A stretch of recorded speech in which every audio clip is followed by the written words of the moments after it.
우리 고국의 신임 대통령이 이렇게 이제 당선되고 업무를 시작하게 되면서 언론이 문재인 대통령의 일거수일투족 매일같이 그렇게 뉴스거리로 올리고 있습니다.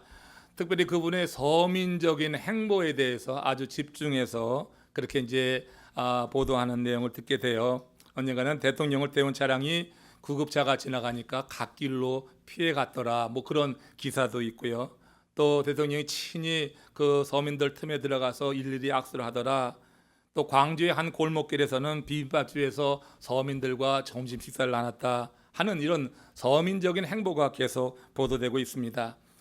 보수 측에서 염려했던 국가 안보 관련된 일도 기대 이상으로 잘한다고 하는 평가가 지금 나오고 있습니다. 정말 계속해서 잘하기를 바랍니다. 그리고 퇴임할 때 정말 바로 집으로 가서 영원히 살았으면 좋겠어요. 하나님이 세우신 지도자, 우리는 지도자를 위해서 기도해야 됩니다. 정치적인 입장은 다를 수는 모르지만 일단 당선돼서 그 직임을 감당하게 될 때 하나님의 말씀에 따라서 우리는 우리 정치 지도자들을 위해서도 계속해 기도해야지 될 것이라고 하는 것, 우리의 하나의 의무라고 보면 됩니다. 한 사람의 리더십은요, 일반적으로 영향력과 혼동되어서 사용되지만 그 차이는 비교가 되지 않습니다. 리더십이란 직책이 부여하는 권위죠. 근데 그 권위는 지속적이지 못한 한계가 있습니다. 한마디로 자리가 주는 권위라고 하겠어요. 자리가 사람을 만든다고 하잖아요. 그 자리에 올라가면 그 자리에 걸맞는 행동을 하면서 사람을 만든다. 그래서 이 리더십이라고 하는 것은 자리가 주는 권위라 하겠는데, 그런 권위는 자리에서 물러나는 순간 다 사라지고 말죠. 박근혜 대통령을 보면서 우린 그걸 절감하고 있습니다. 반면 영향력이라고 하는 것은 그 사람의 직책이 아닌 도덕적, 실존적 권위에서 비롯되는 것인데, 그 사람의 내면으로부터 바깥으로 흘러나오는 큰 힘이에요. 그래서 그 힘은 사람이 변하지 않는 한 지속된다고 하는 것입니다. 간디가 간지 오래됐지만 간디의 영향력은 지금 전 세계적으로 많은 사람들에게 미치고 있는 것을 보게 되죠. 여러분, 하나님이 기뻐하시는 지도자가 누군가? 저는 오늘 말씀 본문에서 그렇게 한번 생각해 봐요. 하나님이 기뻐하시는 지도자는 온유한 자인데, 이 온유한 자는 단순한 리더십이 아니라 영향력을 미치는 자다, 이렇게 보게 되겠어요. 오늘 본문 민수기 12장 3절 말씀 같이 하도록 하겠습니다. 이 사람 모세는 온유함이 지면의 모든 사람보다 더하더라.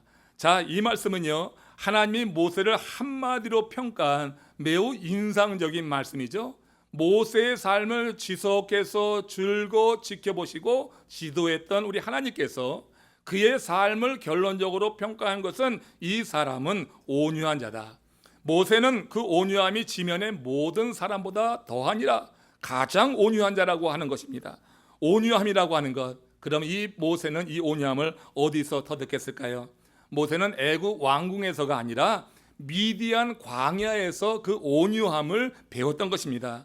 오늘은 모세가 배운 이 온유함에 대해 살펴보면서 하나님이 늘 함께하는 지혜, 우리가 어떤 상황에 있든지 온유한 자와는 하나님이 늘 같이 하는 것이에요.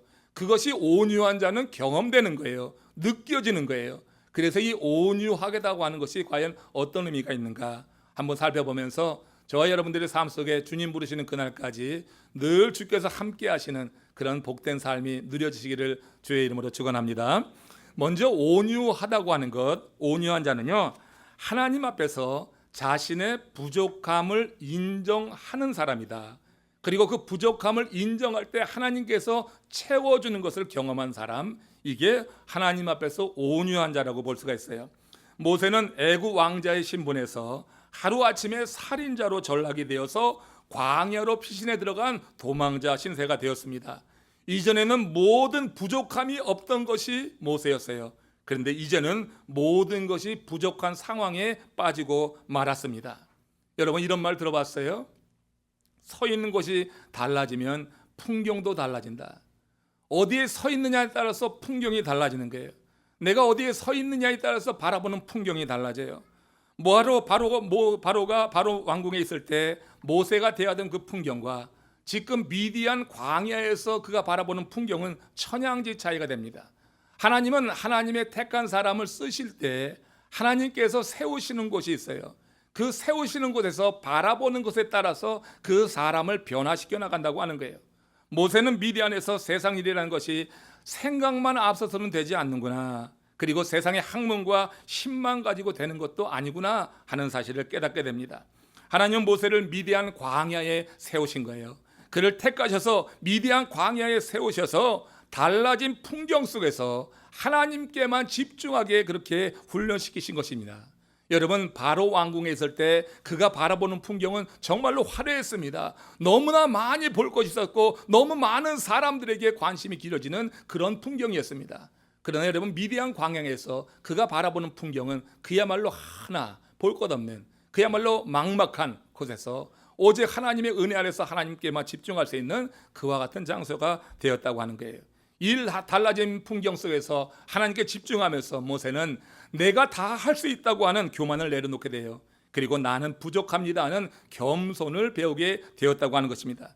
그래서 마침내 하나님이 그를 부르셨을 때 진심으로 자신의 부족함을 고백하죠. 내가 누구이간데 나를 쓰시려고 하십니까? 자신의 진실로 부족함을 고백하면서 하나님 앞에 서는 것을 보게 됩니다. 그는 하나님의 부르신 자의 합당한 모습을 갖추어가고 있었다고 하는 것을 우리가 생각해 봐요.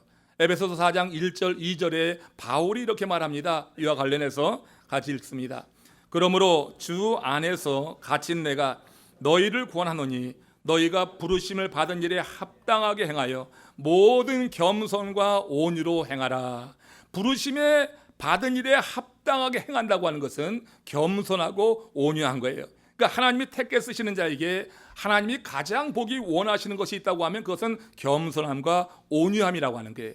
하나님은 그 사람이 하나님이 쓰시기에 합당한 이 겸손함과 온유함을 갖추게 하기 위해서 그를 하나님께서 다른 장소에 세우신다고 하는 게, 내가 선 곳에 따라서 풍경이 달라지게 되는 것입니다. 그를 이 미디안에 세우셨을 때는 하나님이 택하셔서 그를 이렇게 겸손함과 온유한 그런 자로 만들어가기 위함이었다고 하는 것을 생각해 볼 수가 있는 거예요. 하나님이 택해 쓰시는 자에게 가장 보기 원하는 것, 하나님 이 온유함이라고 하는 거예요. 국어사전에서는 온유함을 성격, 태도 따위가 온화하고 부드럽다는 의미로 설명을 하죠. 그래서 사람들은 온유하다고 하면은요, 성격이 차분하고 온화하고 따뜻한 사람, 이걸 생각을 합니다. 그러나 성경에서 온유함이라고 하는 것은요, 그 차원을 훨씬 넘어서는 거예요. 성경에서 온유함이라고 하는 것은 자신을 꺾고 굴복하는 것을 의미한다고 하는 거예요. 이는 자신의 생각과 의지와 감정을 포함해서 자기의 존재를 부정하는 것을 뜻하는 말입니다. 그리고 자신을 부정한 그 자리에 전능자의 의지와 말씀으로 채우는 사람, 이런 사람이 온유한 사람이라고 하는 게, 하나님이 이렇게 온유하게 그를 만들어가기 위해서 자기를 부정시키는 이 과정을 이루기 위해서 하나님께서 왕궁에서 이 모세를 미디안으로 옮겨 세우시고 바라보는 풍경을 달리하시면서 하나님께 집중하여서 하나님이 의지하고 뜻한 바 하나님의 말씀이 다스리시는 그런 사람으로 이렇게 변화시켜 나가고 있다고 하는 거예요. 하나님은 스스로 준비한 자를 택해 쓰시는 것이 아니라 택한 자를 훈련시켜서 온유하게 만들어 쓰시는 줄로 믿습니다. 내가 여러분 무엇을 해야지, 하나님의 일을 해야지 스스로 준비하는 게, 내 생각에 이게 맞겠지 스스로 준비하는 게, 스펙을 쌓아보는 거예요. 잔뜩 스펙을 쌓아도 하나님께서 택하지 않으면 쓰실 수가 없는 거예요. 그러나 하나님이 보실 때 정말 세상적으로 부족하다 할지라도 하나님이 택한 자를 하나님께서 훈련시키는 것이에요. 훈련시키는 과정 속에서 하나님은 새로운 장소에 그를 세워두실 수가 있는 것입니다. 영적으로도 그런 의미가 있어요. 이게 온유하게 만들어서 쓰신단 말이에요. 이처럼 하나님은 모세를 미디안 광야에 세우셔서 하나님만 바라보는 훈련을 시키신 것이에요. 성경에는 이런 예들이 많이 있는데, 지난 주간 큐티 말씀 주인공 다윗도 하나님께서 그렇게 훈련시킨 사람의 대표적인 인물 아니겠어요? 다윗의 얘기 잠깐 듣겠습니다. 다윗이 범한 간음죄가 있었습니다. 하나님이 심판하실 때 다윗의 둘째 아들 압살롬을 통해서 구테타가 일어나는 것을 허용하시면서 그를 심판하시죠. 전세를 파악해 볼 때 다윗은 이것이 안 되겠어요, 게임이. 근데 전세도 전세지만 아들 압살롬과 대항해서 싸운다고 하는 자체가 너무 힘들잖아요. 그래서 압살롬 피해서 왕궁을 비우고 피난길에 오르게 되었습니다. 그때 베냐민 지파에 속했던 시므이라고 하는 이가 다윗과 그 일행을 향해서 쫓아가면서 저주하는 것이에요. 돌을 던지면서 악한 말로 이 다윗의 속을 뒤집어 놓는 것입니다. 이에 이 다윗의 충신 가운데 한 명이었던 아비새라고 하는 이가 다윗에게 이렇게 말하는 거예요. 내가 건너가서 그의 머리를 베게 하소서. 너무나 울분이 일어나가지고 도망가는 그런 입장에서 아비새가 그렇게 이 다윗에게 말했습니다. 그러나 다윗은 자신의 왕위를 찬탈당하고 자신이 이렇게 피난길에 오른 것을 하나님의 징계로 보았기 때문에, 그래서 여러분 사무엘하 16장 11절에서 이렇게 고백을 해요. 같이 한번 읽습니다. 시작. 다윗이 아비새와 모든 신하들에게 이르되 내 몸에서 난 아들도 내 생명을 헤아려 하거든 하물며 이 베냐민 사람이랴. 여호와께서 그에게 명령하신 것이니 그가 저주하게 버려두라. 지금 다윗은 자신이 이렇게 왕궁을 떠나서 피난길에 이른 것, 이와 같은 기가 막힌 일을 당한 것이 하나님의 자신을 심판하시는 것이다. 하나님이 자기를 징계하는 것이다. 그래서 시므에게 하나님께서 명령하신 것을 시므이는 그저 행하는 것이니 저 시므이라고 하는 이가 나를 저주하는 것을 저주하도록 그냥 내버려두라고 하는 것이에요. 하나님이 자신의 범한 죄를 심판하는 것이라고 하면 그것을 거부한다고 하는 것은 또 다른 죄를 짓는 것이다. 하나님이 저의 입술을 통하여서 나에게 지금 말씀하시는데 내가 뭐라고 거기다가 말하겠는가? 그냥 둬라 하는 것입니다.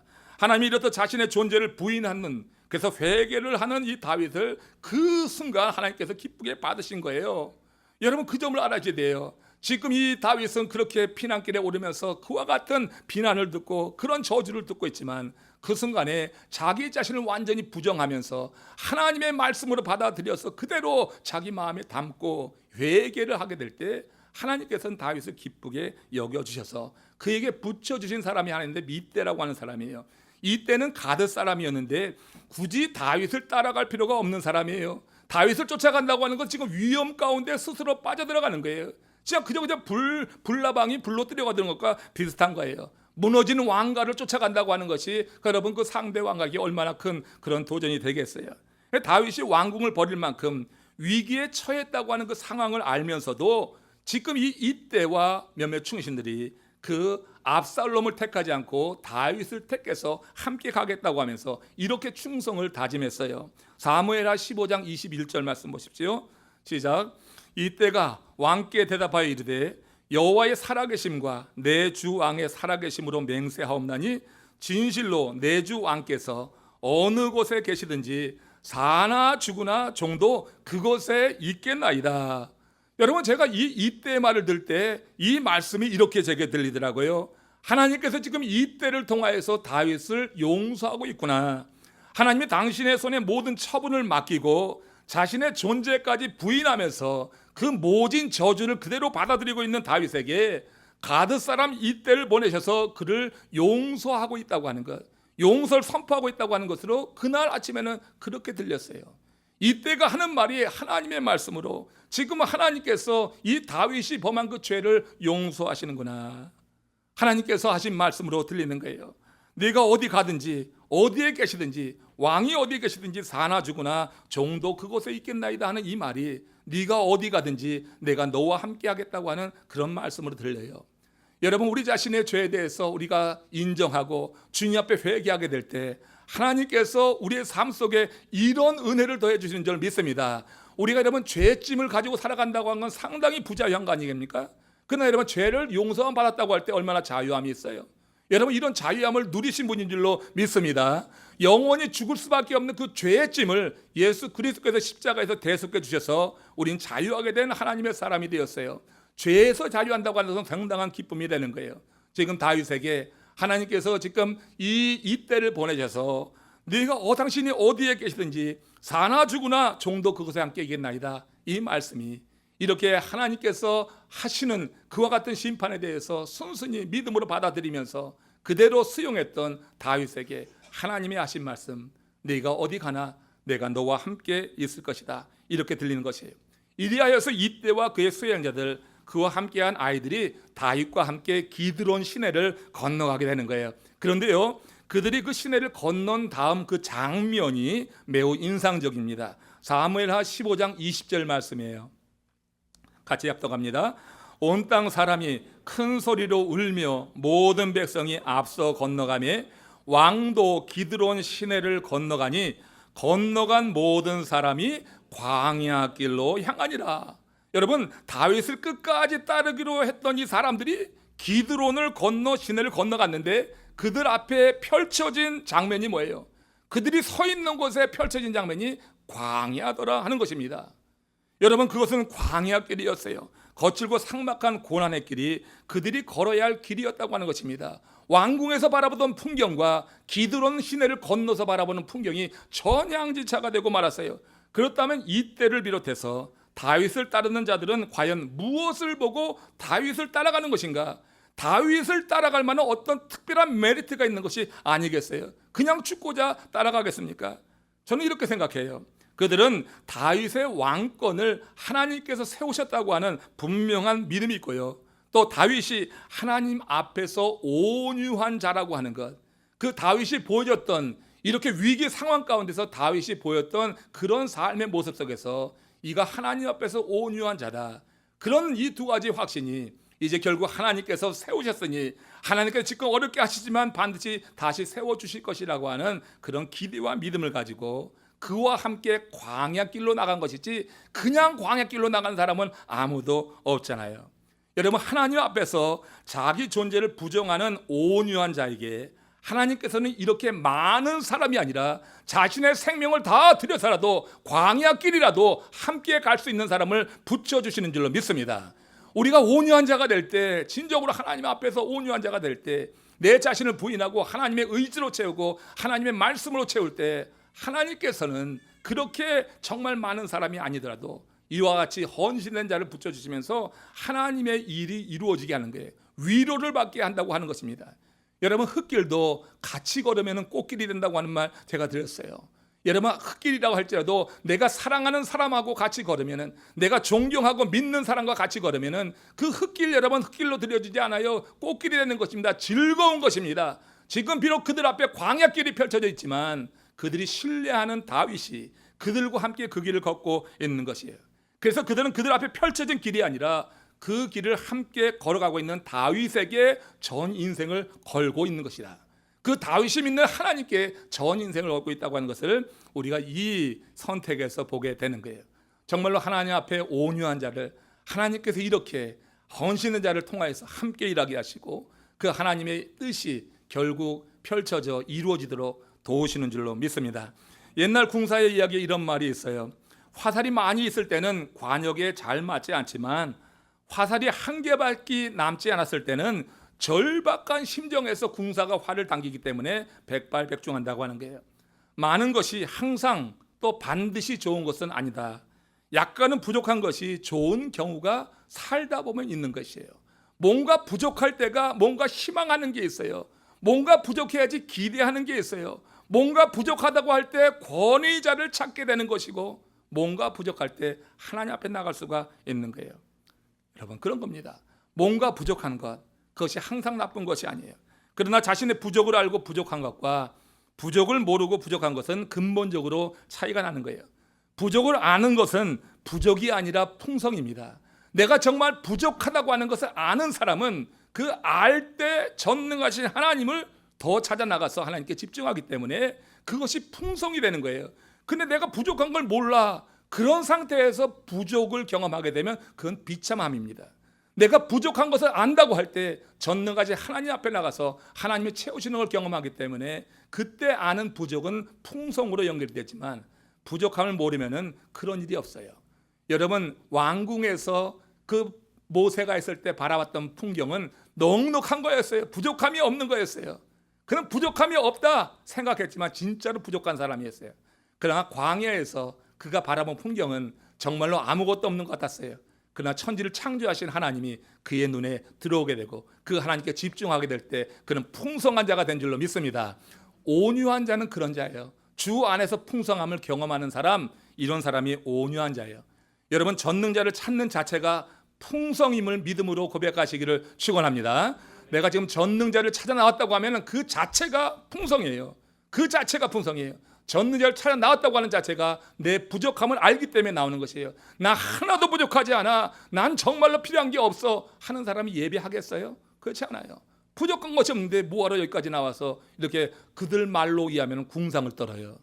여러분, 우리는 하나님 앞에 나와서 부족한 것을 인정하면서 그 풍성하신 하나님으로 가득 채우기 때문에 전능자를 찾아 나오는 이 자체가 풍성이다, 부요다, 이렇게 고백하면서 주님의 은혜를 더욱더 대망하는 줄로 믿습니다. 바로 이 모세가 그런 온유한 자였어요. 두 번째로 온유하다고 하는 것은 어떤 상황에서든지 하나님과 깊이 교제하는 거예요.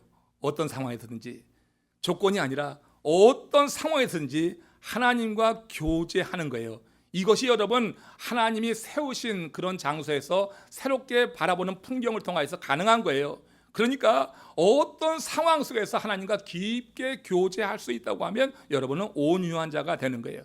겉으로 온화하고 겉으로 미소 짓는다고 온유한 게 아니라 어떤 상황 속에서든지 하나님 앞에 나가서 하나님과 깊은 교제가 가능하다고 하면 우리가 온유한 자가 되는 것이고, 그 온유한 자를 하나님께서 받아 품으시고 나가시는 거예요. 영국 최고의 부흥사로 이름을 날렸던 사람 가운데 헨리 무 하우스라고 하는 분이 계십니다. 이분이 어느 날 사역을 하다가 너무나 지쳤어요. 정말로 감당기 어려운 일에 풀이 잔뜩 죽어서 집으로 들어왔는데, 그때 마침 휠체어를 타고 응접실에서 왔다 갔다 하던 어린 딸이 아빠를 보고 반갑게 맞이하는 것입니다. 딸은 아빠 손에 어떤 꾸러미가 들린 것을 보고 휠체어에서 말하는 거예요. 아빠, 그건 뭐예요? 아빠가 말합니다. 엄마에게 줄 거란다. 근데 엄마 지금 어디 계시니? 2층에 계세요. 아빠, 그거 제게 주세요. 제가 들고 갈게요. 이 아빠가 딸이 그렇게 말하는데 딸이 휠체어에서 2층까지 어떻게 가겠어요? 그래서 그 딸에게 하는 이야기입니다. 아니, 넌 제대로 걸을 수 없는데 어떻게 2층에 계시는 엄마에게 이것을 가져다 준다고 그렇게 말하니? 그러자 그 딸이 한 말이 이 목사님의 마음을 흔들었어요. 그리고 깊게 회개케 했다고 하는 거예요. 딸이 한 말이 이런 말입니다. 아빠, 내가 꾸러미를 들고 아빠는 나를 안으면 되잖아요. 내가 꾸러미를 들고 아빠가 나를 안고 가면은 내가 엄마에게 이 꾸러미를 전해주는 게 되잖아요. 그 순간 이 헨리 목사는 온몸에 전율을 느끼면서 자신의 불신을 회개한 거예요. 사역 중에 어려움이 왜 없어요? 사역 중에 정말 남모르게 흐르는 눈물 저도 많이 흘려봤어요. 사역하는 게 쉽지 않아요. 하나님의 일을 하는 게. 여러분, 이 헨리 목사가 온몸에 전율을 느낀 것은 자기가 그 문제를 하나님께 맡기지 못했다고 하는 것이에요. 그는 문제 꾸러미를 들고 있는 자신을 하나님이 품고 있다고 하는 이 사실을 믿지 못한 거예요. 우리 인생이요, 문제 없는 인생이 어디 있어요? 오늘 문제 없이 이 자리에 앉아 있는 분이 계십니까? 문제 없는 인생이 아무도 없어요. 하나 문제 해결하고 나면 또 다른 문제가 펼쳐지는 게 인생이에요. 하나님 부르실 때까지 그 문제가 끊임없이 계속될 것이니까 문제 없는 나를 위해서 기도하지 마시고, 문제가 있을 때 내 문제를 안고 가는 나를 품어주시는 하나님을 구하시기를 주의 이름으로 축원합니다.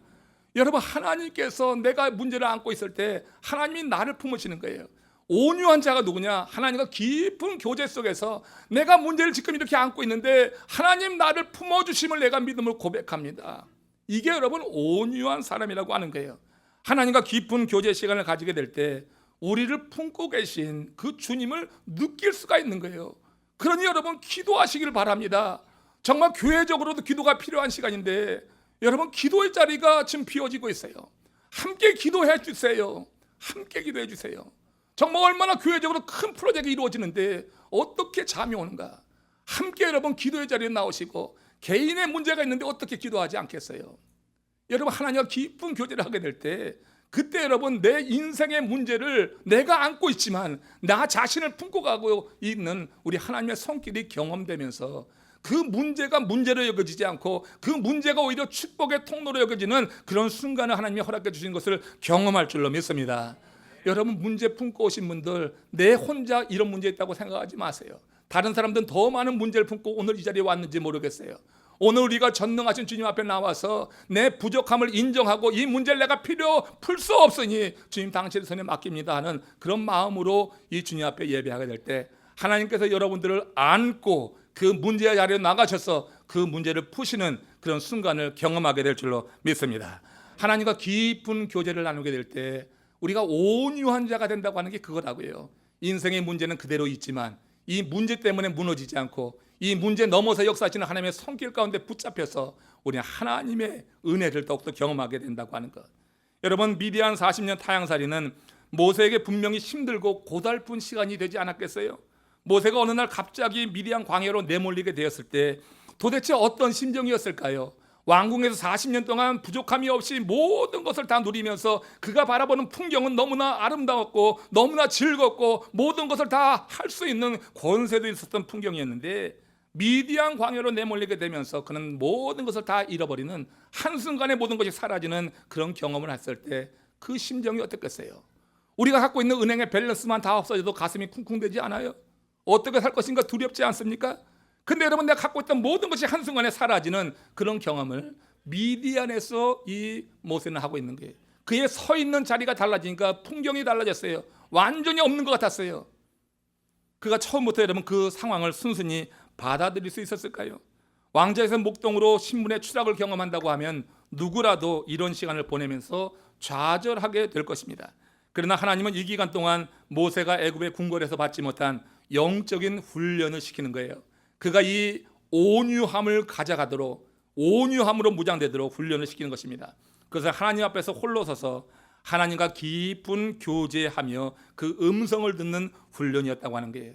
온유한 자가 누굽니까? 이렇게 깊은 교제 속에서 하나님의 음성을 들으면서 그래서 속으로 단단해지는 거예요. 예? 여러분, 외유내강이라고 하는 게 그거죠. 겉을 볼 때는 부드러운 것 같지만 속은 무엇도 흔들 수 없는 그런 겉을 갖는, 담대함을 갖는 하나님의 사람이 된 것이 온유함이라고 하는 거예요. 여러분, 히브리어로 사막을 미드바르라고 합니다. 미드바르, 그 어원이 무엇인지 아세요? 말씀을 듣는다고 하는 것이에요. 말씀을 듣는다. 그래서 초대교회 수도사들 중에는 하나님의 음성을 듣기 위해서 굳이 그렇게 사막으로 들어가서 사는 사람들이 많았어요. 그들을 가리켜서 사막의 수도사라 이렇게 부르고 있습니다. 사막에 들어간다고 하는 것, 그것은 여러분 스스로 자기가 설 자리, 영적으로 설 자리, 하나님을 만날 자리를 알고 들어가는 거예요. 그가 바라보는 풍경은 달라지는 거예요.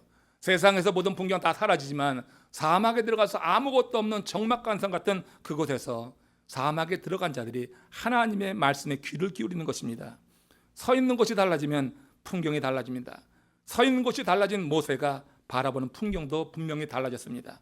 모세는 하나님과 교제하고 하나님의 말씀을 묵상하면서 온유한 사람으로 이렇게 하루하루 변해갔다고 하는 게, 그 시간이 40년이 걸렸어요.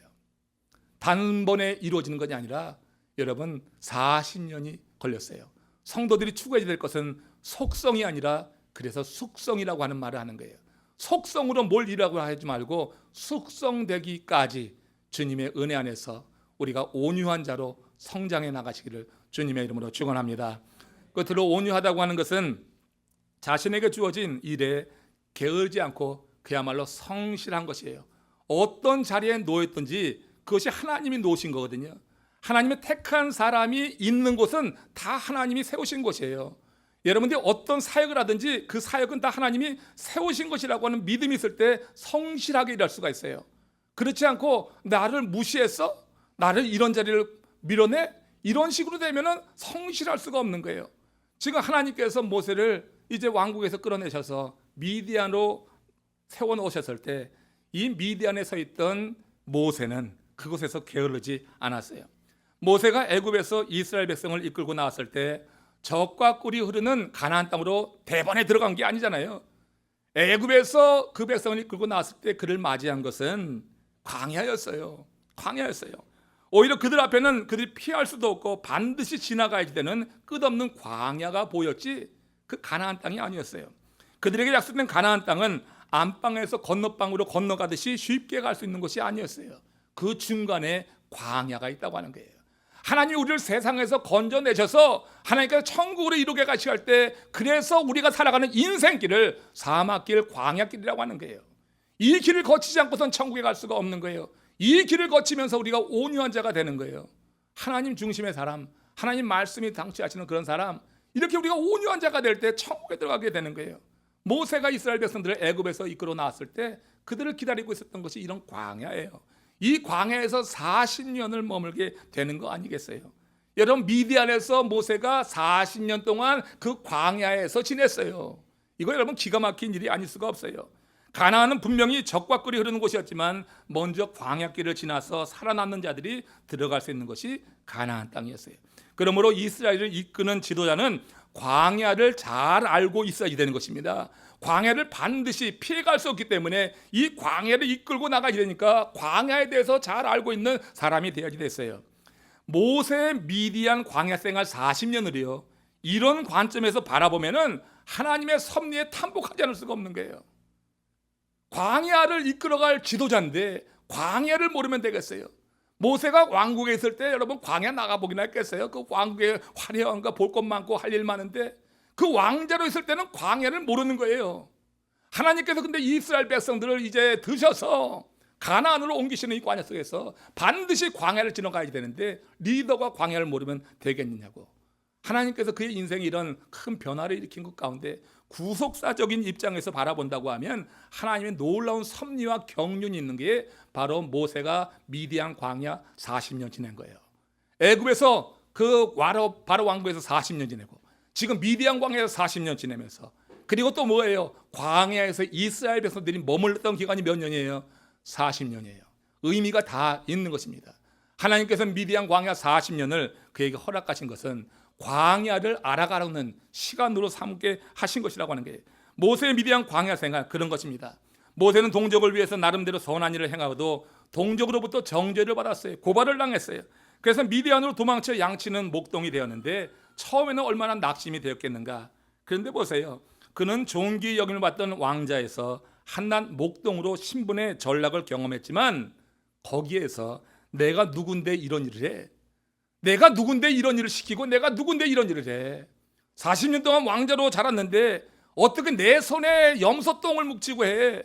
내가 누군데 이런 일을 해? 라고 말하지 않았어요. 그는 양을 쳐가면서 광야를 배울 뿐이었어요. 광야를 배웠어요. 한두 해가 아니라 40년 미디안 광야에 머물면서 광야를 아주 구석구석 배우게 된 것입니다. 이는 모세가 그때 이미 하나님의 뜻을 다 알아서 하나님이 날 쓰실 것이니까 내가 준비해야지 하고 준비했을까요? 아니에요. 그런 거 아닙니다. 하나님이 자신을 사용할 것이라고 하는 기대를 가지고 했던 일이 아니에요. 모세의 성품이 워낙 성실했기 때문에 그런 일이 가능한 것입니다. 여기에 하나님의 구속의 섭리가 있다고 보는 거예요. 하나님은 모세의 이런 품성을 보신 것입니다.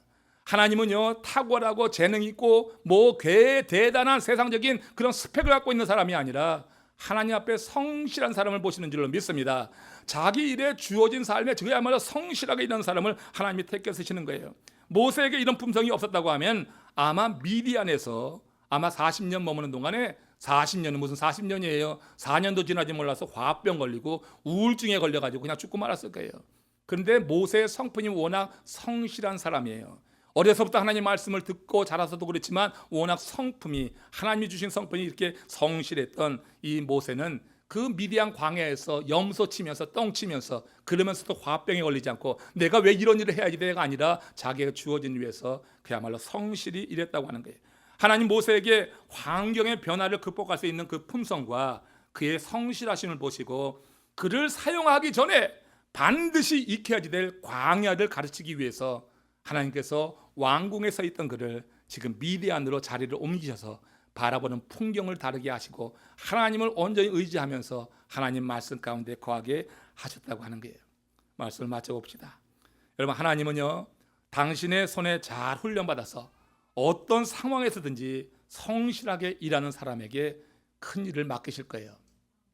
지금 현재 나의 일이 양치는 일이라고 너무 투정하지 마세요. 사람들 눈에 띄지 않는다고 너무 불평하지 마세요.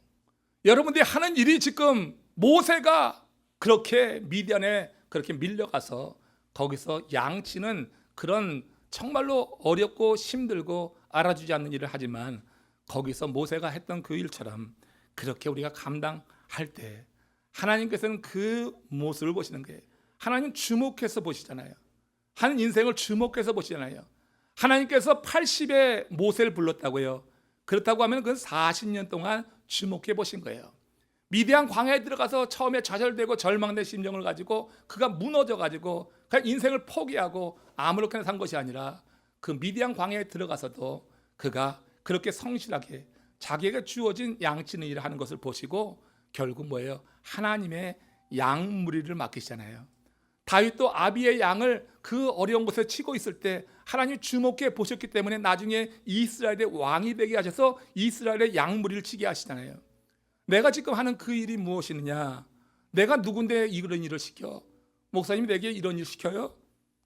내가 나를 어떻게 보는 거예요? 날 무시하고 있어요? 이런 게 아니죠. 여러분, 주어진 일이 하나님께서 지금 나를 크게 두셨다 여긴다고 하면 그 일 하면서 분명히 기쁨이 있고 보람이 있고 그 일 속에서 열매가 맺어지게 될 거예요. 이런 관점에서 바울도 로마서 12장 11절에 보면 부지런하여 게으르지 말고 열심을 품고 주를 섬겨라. 게으르지 말고 열심을 품고 주를 섬겨라. 하나님께서 반드시 쓰실 때가 있는 거예요. 주를 섬길 때 하나님께서 들어 쓰셔서 그야말로 하나님이 더 큰 귀한 사역들이 이루어지는 그런 현장에 우리를 두실 수 있는 것입니다. 열심이라고 다 열심이 아니에요. 여러분, 바른 방향으로 열심히 있어야 돼요. 한 노인이 뛰어가는 청년에게 이렇게 물었어요. 자네 어디를 그렇게 바쁘게 가나? 그때 이 청년이 대답합니다. 네, 서울에 갑니다 하고 휙 지나가는 거예요. 노인이 딱하다는 듯이 청년에게 하는 말을 합니다. 서울은 북쪽인데 어째서 남쪽으로 가는 거요? 말했어요. 그러자 나그네가 이렇게 이야기합니다. 염려 마세요. 나는 성실하고 부지런한 사람이니 노력만 하면 안 될 게 없지요. 여러분, 방향이 잘못 잡힌 상태에서는 아무리 노력하고 성실해도 되질 않아요. 우리가 하나님이 세워주신 곳에서 바라보는 풍경을 분명히 달리하고 하나님의 말씀이 우리 가운데 있어서 방향을 바로 정할 때 그때 성실이 중요한 거예요. 그 하나님의 말씀에 사로잡힌 것이 없이 내 경험만 가지고 내 어떤 능력만 가지고 성실히 해봤자, 열심히 해봤자 전혀 엉뚱한 곳에 가는 거예요. 서울을 가려고 하면 북쪽으로 가야 되는데 왜 남쪽으로 가면서 열심히 해? 그 열심은 오히려 그 인생을 더 파멸시키는 것이 되는 것입니다. 여러분, 바울의 말씀을 잘 새겨드립시다. 허망한 데 마음 두지 말고 열심을 풀 때 주를 섬기는 데 열심히 품으시고 매일 주 안에서 주어진 사역에 우리가 성실히 감당하게 될 때 하나님께서 우리에게 그 삶을 지켜보시면서 우리 삶을 인정하시고 그리고 하나님이 정말 그를 들어서 더 크게 쓰시는 그때를 허락해 주시는 것이 아니냐. 모세의 삶이 바로 이것을 증명합니다.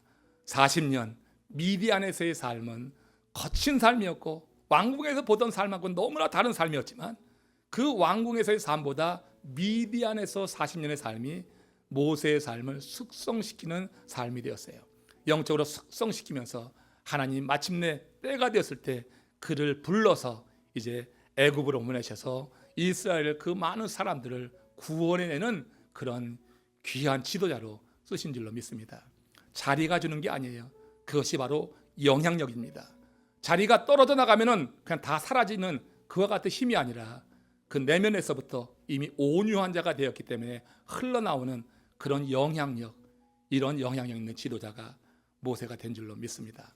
우리 교회에 그런 지도자들이 더 많이 일어나고 여러분들의 자손에게 더 많이 일어나고 정말 우리 교회가 이렇게 세워지는데 교회만 세워지는 게 아니라 영향력 있는 온유한 품성으로 세워지는 그런 자녀들이 있고 여러 성도들이 있어서 이 마이애미 지역에 정말 우리 교회를 통하여서 많은 문영은 이민 사회에 정말 도움이 되고 빛이 되고 소금이 되는 그런 아름다운 일이 이루어지기를 주님의 이름으로 축원합니다.